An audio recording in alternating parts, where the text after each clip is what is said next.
Native Vision means a lot to me because you get to meet new friends, you get to be active, you get to see like a lot of coaches that came from Hawaii, California, and to teach other kids, and well, that actually means to me that they're caring for us, which we're little.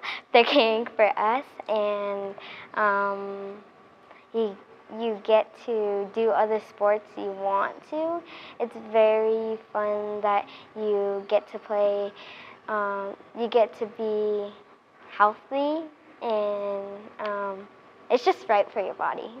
And you get to have fun with other coaches, and they get to tell you what they did. And they're still in college, and they're probably finishing college, and they tell a lot about what they did. Like they tell them about their life, and they always tell us to the pride, soar, and stride. Yeah, stride, soar, and soar, and yeah, that's what they tell us to do.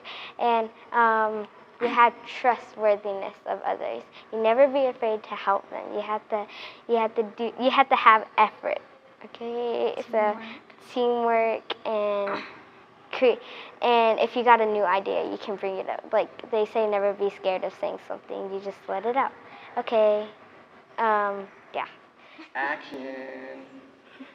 Go ahead. Thank you. Thank you to the Coleman family for making this possible.